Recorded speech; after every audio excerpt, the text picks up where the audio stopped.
렉시오 디비나로 요한복음을 중점적으로 이렇게 1장부터 21장까지 차례로 이렇게 해볼까 싶어요. 예, 렉시오 디비나 많이 들어보셨죠? 예. 자, 렉시오 디비나는 신성한 독서, 렉시오 하면 독서라는 말이고, 디비나 거룩한, 그래, 거룩한 독서 혹은 영적 독서 이런 의미입니다. 이건 아주 오랜 전통을 가지고 있어요. 그래서 말씀을 통해서 하느님과의 소통을 촉진하고 특별히 영적인 통찰력을 얻으려는 목적으로 행해지는 기도와 성경 읽기 방법입니다. 성경을 읽으면서 성경 말씀으로 기도하는 거예요. 그냥 여러분을 그냥 성경 지식 알기 위해서가 아니라 성경 말씀으로 기도하는 거예요. 예. 자, 렉시오 디비나의 원칙은 약 220년경, 아주 오래됐죠. 이게 시작이 됐고, 그 가톨릭 수도 사제들, 특히 성 바꼬미우스, 또 아우구스티노 성인, 바실리오, 베네딕토 성인에 의해서 베네딕토 수도 사제 규칙에 이 내용이 나와요. 이렇게 해서 수도회에서 주로 많이 렉시오 디비나를 해왔어요. 또 지금까지도 하고 있고, 우리 가톨릭 전통에서 수도자들이 성경을 가지고 하는 영성 수련법이다. 성서에 관한 지식을 쌓기 위해서 성서를 읽거나 성서에 관한 주석서를 읽는 것과는 달리 영적으로 풍성한 결실을 맺는 독서 방법이다. 단순히 읽는 것에 그치는 것이 아니라 묵상하고 또 관상하고 기도하면서 관상에까지 이르게 된다. 즉 성서를 읽을 때 단순한 글자, 문자 차원을 넘어서 하느님의 생생한 말씀, 더 나아가서 그 말씀을 하느님 자체로 받아들이게 되는 성서 묵상 방법이다. 그러니까 말씀이 사람이 되어 오신 분이 예수 그리스도이잖아요. 그냥 말씀은 인격적 하느님의 현현인 거예요. 그러니까 말씀을 그냥 단순히 문자라고 생각하면 안 돼요. 신문 기사, 신문 쪼가리 읽는 거하고 전혀 차원이 다른 거예요. 성서는 그래서 히브리서 4장 12절에도 하느님의 말씀은 살아있고 능력 있으며 어떤 쌍날 칼보다도 날카롭습니다 그랬죠. 살아있고 능력 있는 말씀인 거예요. 문자가 아니에요. 문자는 사람을 죽이고 영은 사람을 살린다 그랬죠. 바오로 사도도. 예. 자, 그래서 성서 묵상 방법이다. 렉시오 디비나의 기원은 오리게네스 185년에서 254년까지 오리게네스가 신적 독서에 충실하라 고 권면한 것을 시작으로 본다. 그 12세기에 들어서 카르투시오회, 우리나라에도 카르투시오회 들어왔죠. 저 상주에 있죠. 소속의 수사였던 귀고 2세가 렉시오 디비나의 실제를 정립하였다. 또 개신교의 귀티와 공통점이 상당히 많다. 렉시오 디비나를 베네딕토회의 전통이라고도 하는데 이것은 6세기부터 12세기까지 서방교회의 수도 생활은 거의 베네딕토회에서 주로 했고 이후 수도승적인 전통이 베네딕토회 안에서 이어져 왔기 때문이다. 여러분, 베네딕토 수도회가 교회 인류 문화에 끼친 영향은 대단히 큽니다. 왜? 인쇄술이 발명되기 전까지는 전부 필사를 했잖아요. 이거 누가 했느냐? 베네딕토 수도자들이 했어요. 성경도 다 필사해가지고 성경을 보급한 거예요. 예.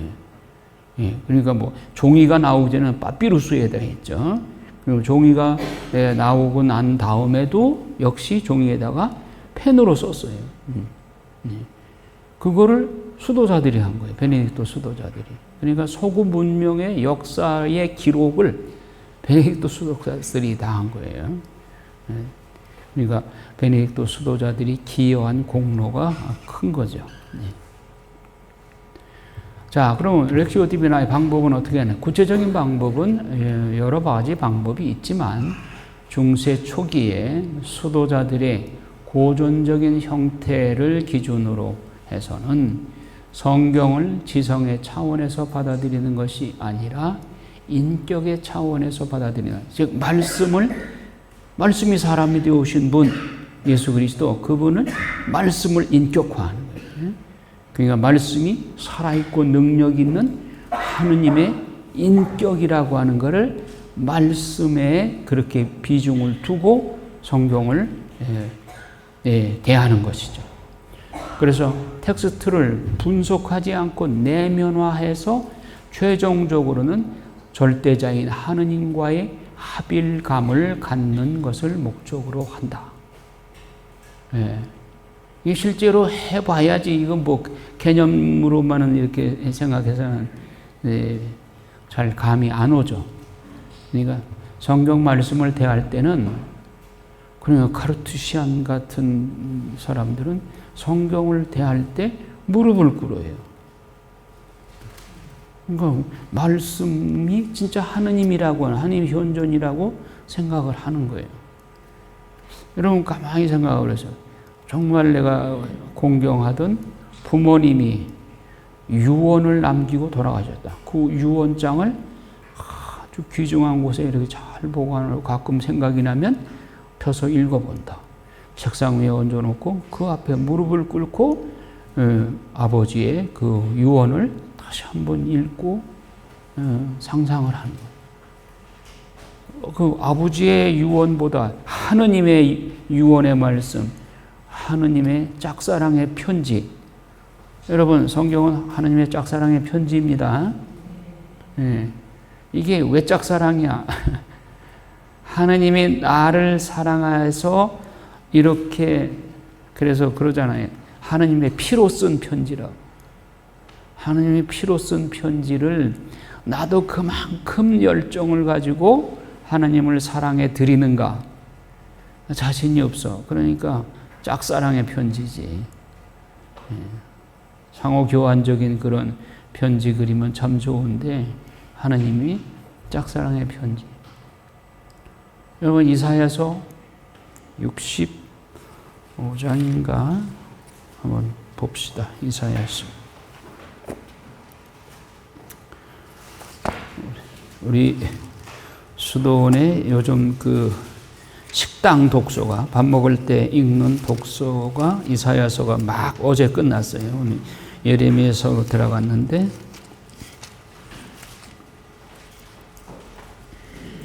64장 5절을 한번 보세요. 64장 5절 읽어봐요. 이제 저희는 부정하는 자처럼 되고 저희의 의로운 행동이라는 것들도 모두 계집과 같습니다. 예, 이제 공동 번역에는 개짐처럼 더럽습니다 그렇게 했어요.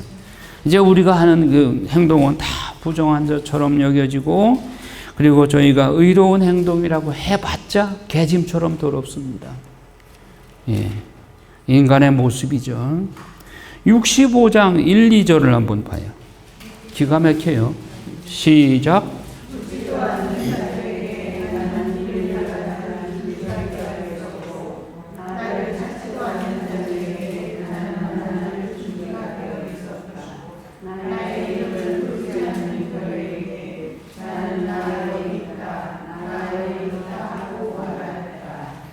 나는 반항하는 백성에게 날마다 팔을 벌리고 있었다.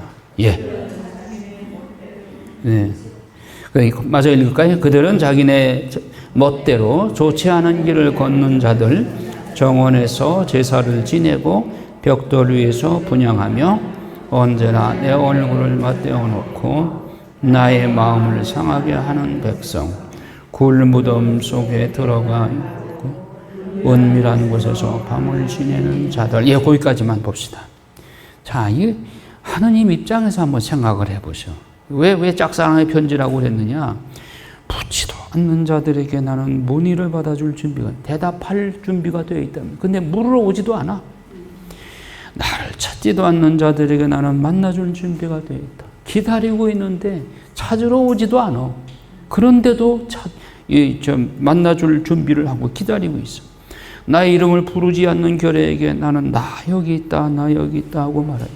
하나님 입장에 생각해봐요. 얼마나 기가 막힌 일이요. 하느님은 나를 그리워가지고 나를 만나줄 그 열정으로 불타가지고 기다리는데 나를 찾지도 않아. 보이지도 않아. 이런 하느님. 그러니까 짝사랑의 편지라고 그러는 거예요.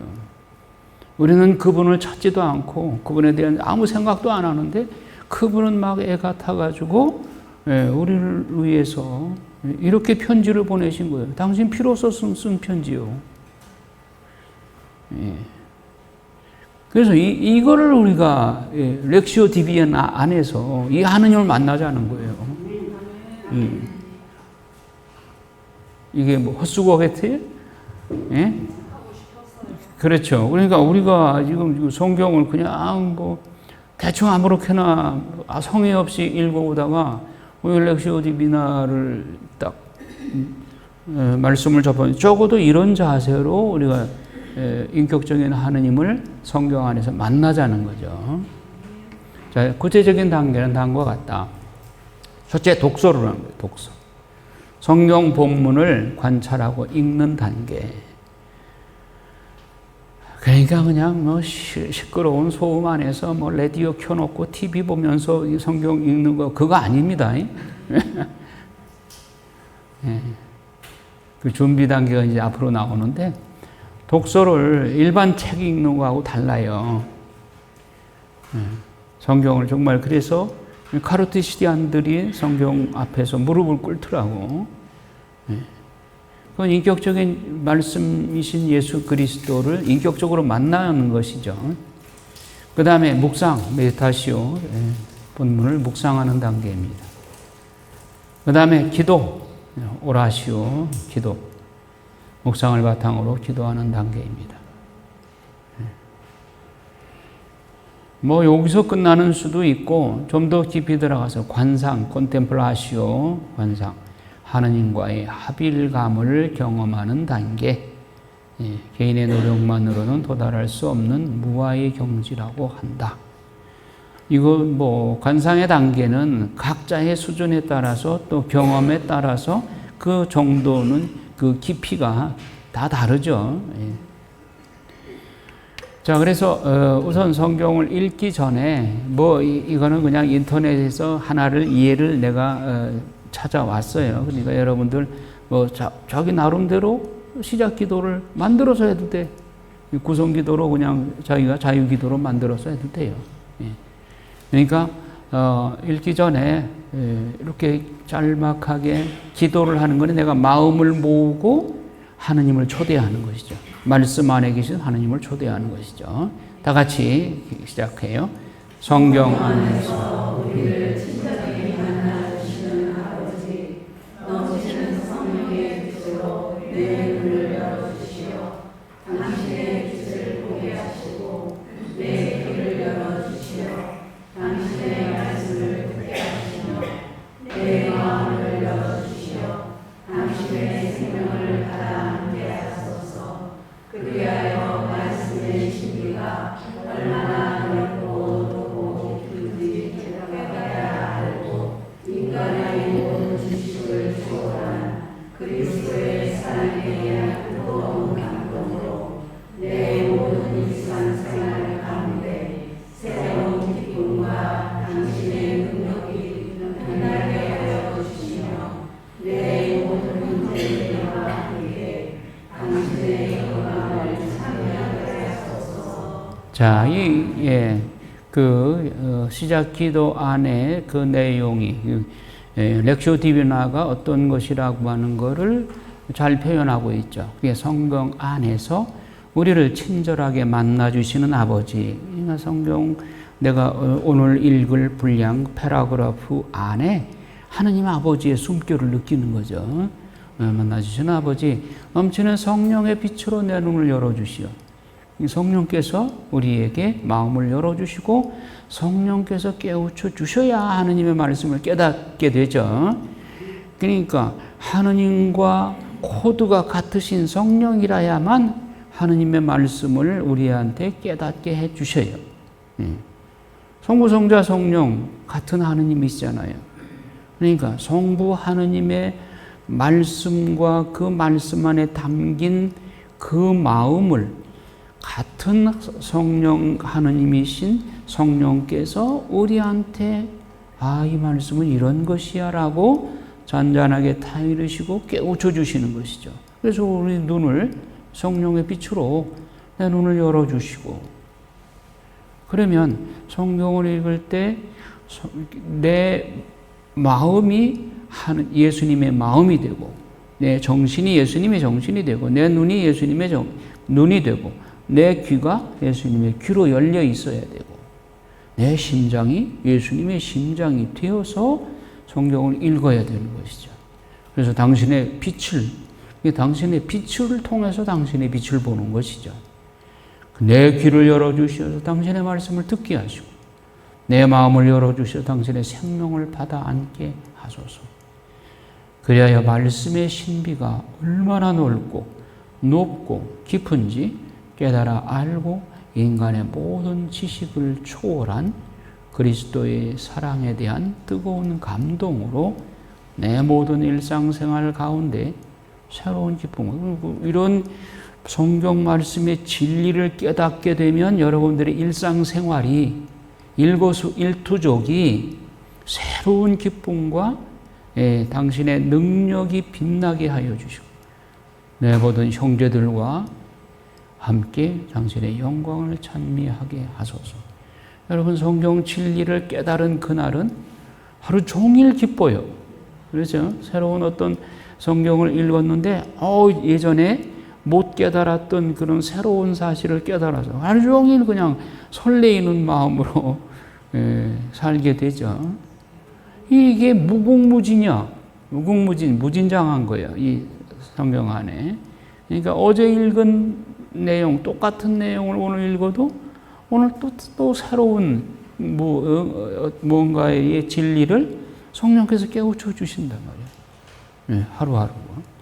그래서 성경은 여러분들이 아침에 일어나는 시간, 그 맑은 정신으로 성경을 읽기를 바라요.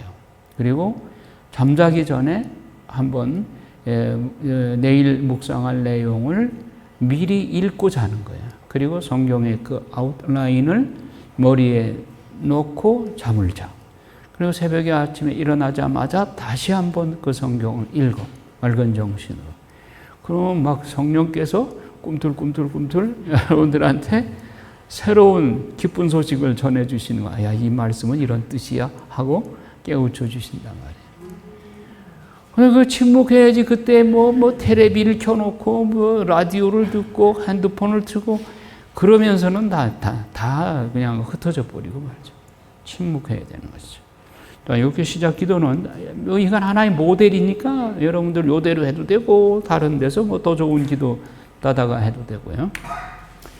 렉시오 TV나 관습은 현재 카톨릭과 개신교 사이에서 애용되는 성경 독서 방법이다. 이머징 처치라는 말을 여러분 처음 들어보실 거예요. 이머징 처치. 스며들어간다 하는 뜻이죠. 이머징 처치의 신앙적 관행의 한 부분으로 받아들여지고 있다. 이 말은 무슨 말이냐면, 이머징 처치라는 말은 오늘날 세상이 종교 다원화되고 있죠. 우리 주변에 여러 다양한 종교들이 있죠. 그리고 포스트 모던화된 반종교적인 분위기. 그러니까 영국이나 독일, 폴란서, 르네상스 이후에 더더군다나 프랑스의 1789년 프랑스 혁명 이후에 프랑스 교회가 그냥 추락의 길을 걷게 돼요. 성직자 수도자들을 그때 많이 죽였죠. 앙샹 레짐 들어봤죠? 세계사 시간에. 구체제, 에인션트 레짐, 예. 그러니까 구체제에 기여했던 부류의 사람들이 성직자 계급이었다. 불란서에서 중세기에 그 귀족 계급, 지배 계급 속에 성직자들이 같이 끼어 있었다. 그래서 불란서 혁명 당시에 너희도 마찬가지야 하고 박해를 했던 것이죠. 어쨌든 교회로서는 아주 불행한 것이죠. 그런데 세계사 시간에 보면 불란서 혁명을 얼마나 극구 찬양을 해요. 자유, 평등, 박애. 그 내용은 아주 좋은 내용이죠. 그런데 그거를 가톨릭적 입장에서 보질 않고 세상적으로 보면 그 굉장히 민주주의 발전을 위해서 굉장히 기여하고 공헌한 것처럼 포장이 되는데, 그러나 가톨릭 교회적으로 볼 때는 때부터 이미 신앙이 많이 식고 그 같이 사상적으로 철학 사상이 나온 게 뭐냐면은 레셔널리즘이야. 이성주의, 합리주의. 이성적으로 납득이 안 가는 것은 믿지 못하겠다 이거예요.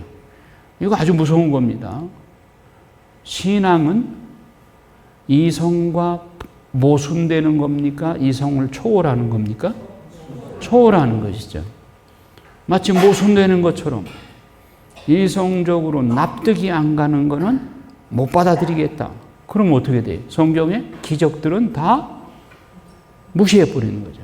그 성경의 기적 빼버리면 뭐가 남아요? 아주 김 빠진 맥주가 돼버리죠. 그러니까 이성을 초월하는 것이 신앙의 영역인 것이죠. 그런데 이것이 불란서 혁명으로 인해서 이성주의, 레셔널리즘으로 인해서 불란서의 신앙이 급격하게 추락하게 되었어요. 그래서 불란서에 성인 성녀들 많잖아요. 마르트 로뱅이라고 하는 분, 또 성녀 소아데레사 이런 분들, 갈멜스도네, 또 성삼의 엘리사벳 이런 분들 다 불란서 성인들이죠. 그런데 그런 분들을 통해서 무슨 계시를 주셨는가 하면 불란서가 교회의 맏딸이었어요. 그 역할을 했어. 중세기에.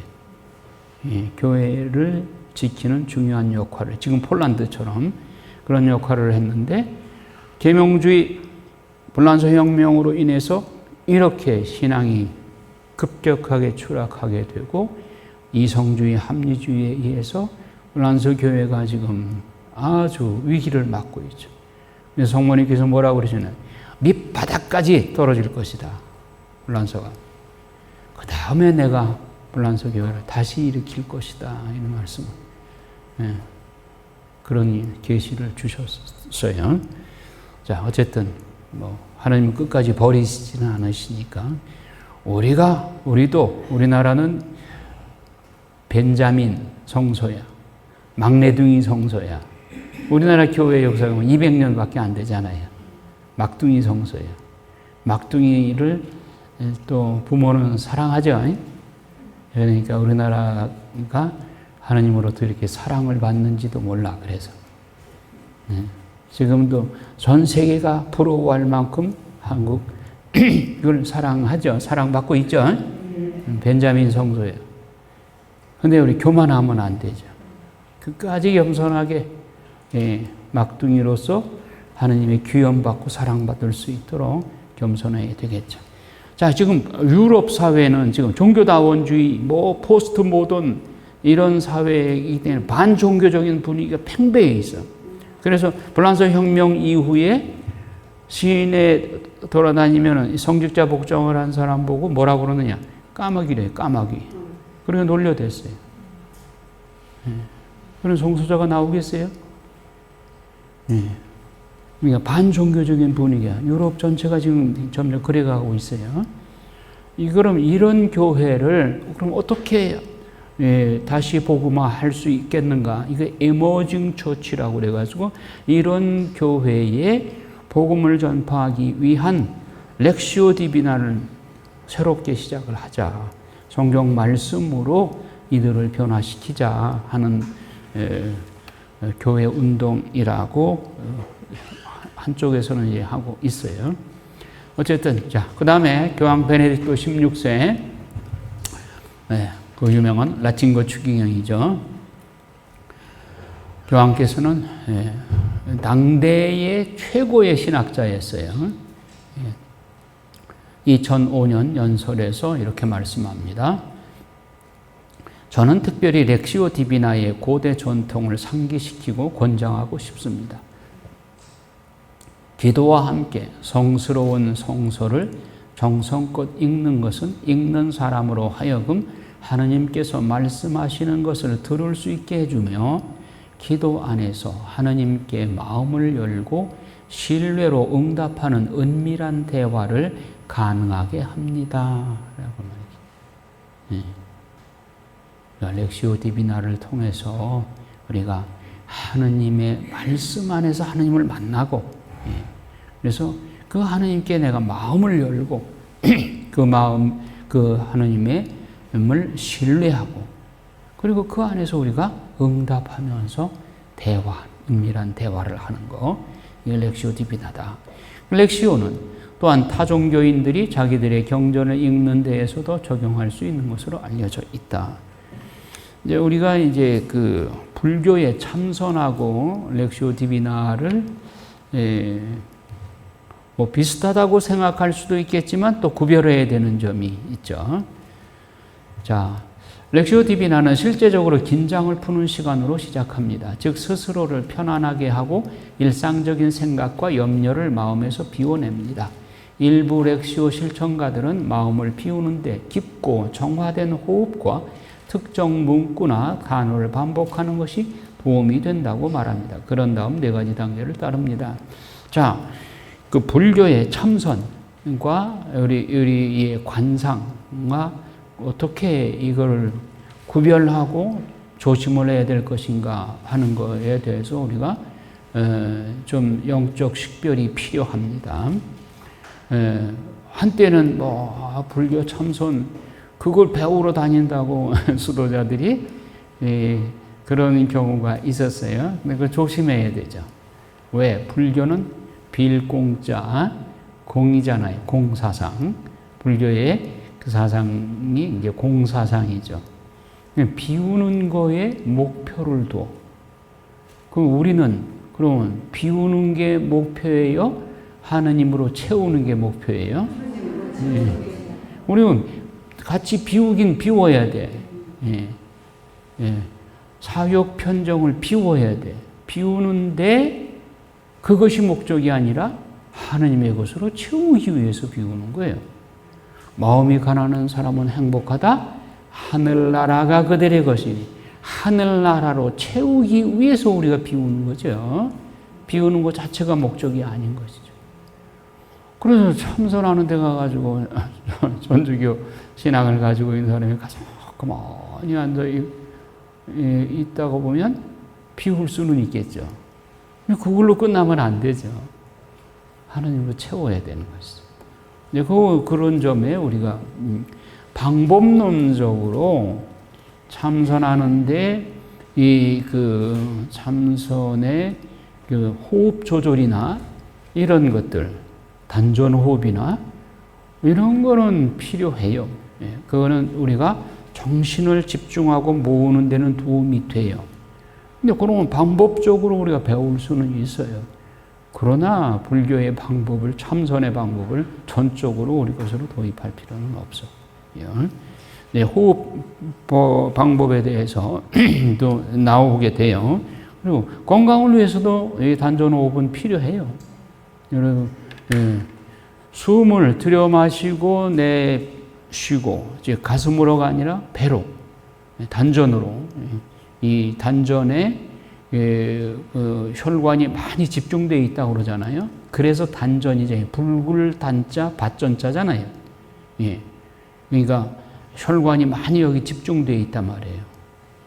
그러니까 이 단전으로 호흡을 하게 되면, 가슴으로 호흡하는, 호파로 호흡하는 것이니까 이것보다는 단전으로 호흡하는 것이 깊은 호흡, 그리고 뭐 성가하는 분들도 단전 호흡 많이 하죠. 그래서 그 호흡 방법이 들이쉬고 내쉬고 들숨 날숨을 유세균심 정면완장. 유 가늘다는 얘기예요. 세도 뭐 가늘다는 말이에요. 부드럽게, 부드러울 유, 부드럽게, 가늘게, 고르게, 고를 균자, 심, 깊이, 깊을 심자, 예. 정, 고요하게, 면면이, 면, 정면, 완, 느리게, 완, 또 길게, 완장, 예. 유세, 균심, 정면, 완장.